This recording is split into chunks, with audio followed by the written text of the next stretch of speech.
provided security assurances, with Israel also promising not to attack the country again. The commitment came after a phone call between President Trump and Israeli Prime Minister Benjamin Netanyahu. Qatar's Foreign Ministry spokesperson Majid Al-Ansari confirmed that the assurances were clear and guaranteed by President Trump. He added that Israel had pledged not to attack Qatar in any capacity, expressing satisfaction with the received security guarantees. Alan Pinker is also on the telecast with me. Alan, it's interesting to note the things that transpired yesterday, the phone call that was made by President Trump, which also had Prime Minister Benjamin Netanyahu. This phone call was made to the Qatari leadership. There have been assurances that have been given by the Israeli Prime Minister that Israel will never again strike into Qatar territory. It will not invade or violate Qatari territory, Qatari sovereignty. And he's also apologized. Quite the turnaround from the time when the Israeli strikes happened, and Benjamin Netanyahu was steadfast in his resolve, saying that no matter where Hamas terrorists are burrowed, we will be striking, whether it is in Israel, whether it is in Gaza or in Lebanon or for that matter in Qatar.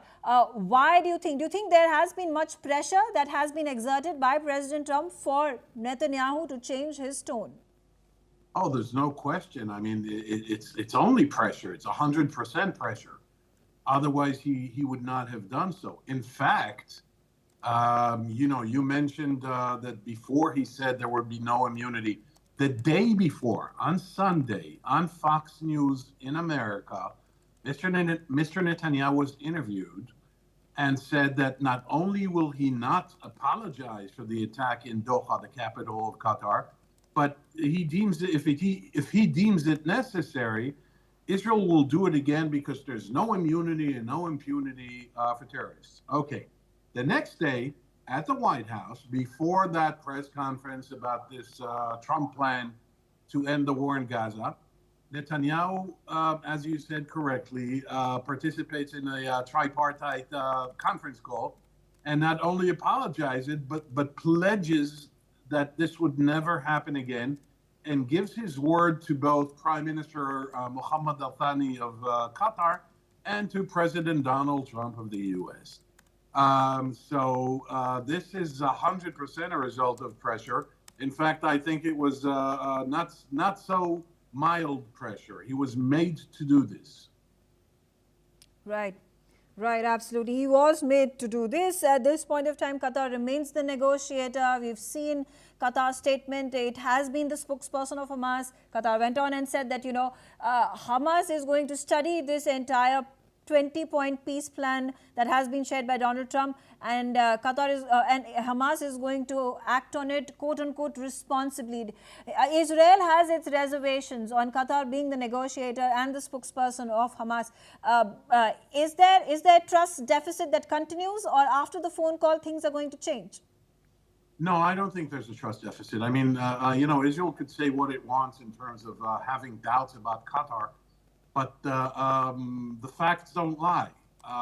Since the war began on October 7th, Qatar has been the prime and leading negotiator and mediator. And whether Israel likes it or not, Qatar has the most leverage or influence or impact on Hamas. And whether Israel likes what Qatar is doing, Israel trusts Qatar on this.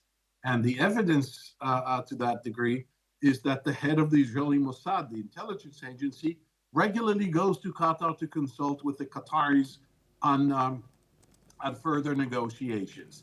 So, yeah, after the attack in Qatar in September, the Israeli attack in Qatar in September, the Qataris announced that they are stepping back from negotiations because Israel did an irresponsible thing, quote unquote, attacking both the mediators and the negotiators, the Hamas negotiators and the Qatari mediators. But I think that the phone call yesterday and Qatar's assurances to Trump that they will exert as much pressure as they can and influence as they are capable of on Hamas to accept this, I think that brings back the Qataris front and center of this process.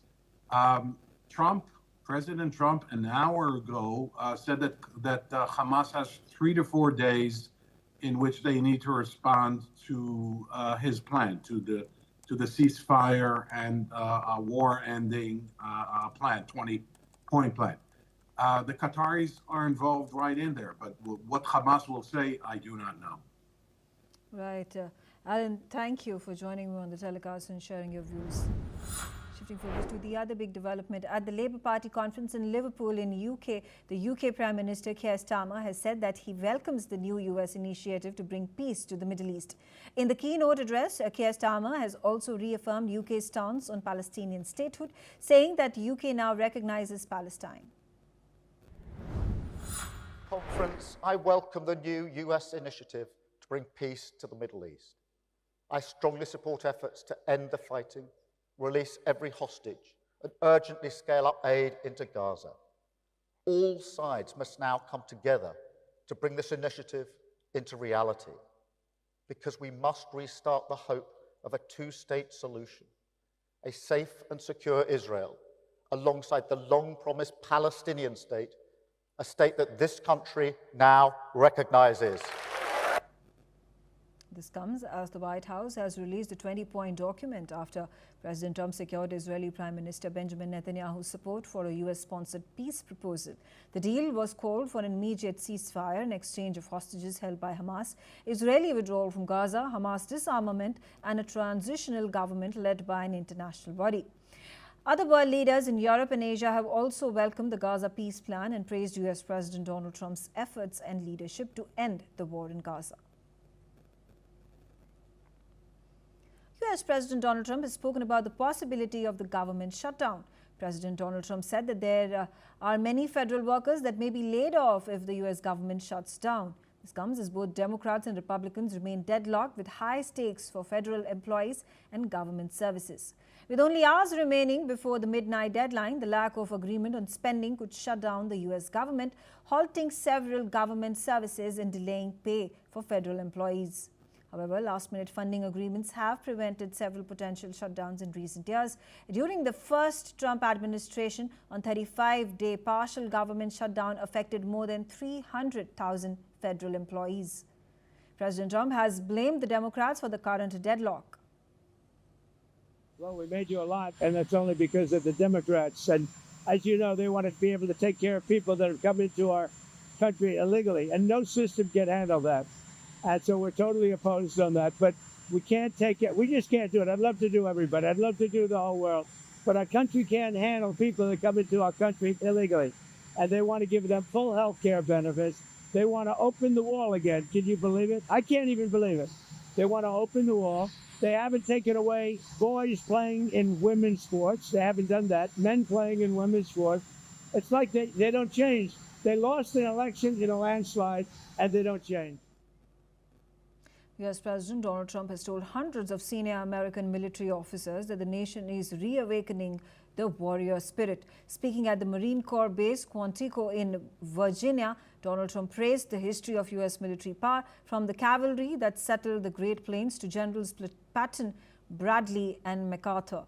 The president said that his message to the generals and admirals was simple, that he supports them and has their back 100%. The rare gathering was called by the US Defense Secretary, bringing together commanders from around the world. Together we're reawakening the warrior spirit, and this is a spirit that won and built this nation. And from the cavalry that tamed the Great Plains to the ferocious, unyielding power of Patton, Bradley, and the great General Douglas MacArthur, these are all great men. In this effort, we're a team, and so my message to you is very simple. I am with you, I support you, and as president, I have your backs 100%. You'll never see me even waver a little. US President Donald Trump has also noted that it would be an insult to the United States if he does not receive the Nobel Prize, and not getting it would be an insult to America. Will you get the Nobel Prize? Absolutely not. They'll give it to some guy that didn't do a damn thing. They'll give it to a guy that wrote a book about the mind of Donald Trump and what it took to solve the wars. And he'll get the Nobel Prize will go to a writer No, but we'll see what happens. But it's be a big insult to our country. I will tell you that. I don't want it. I want the country to get it. There are at least 10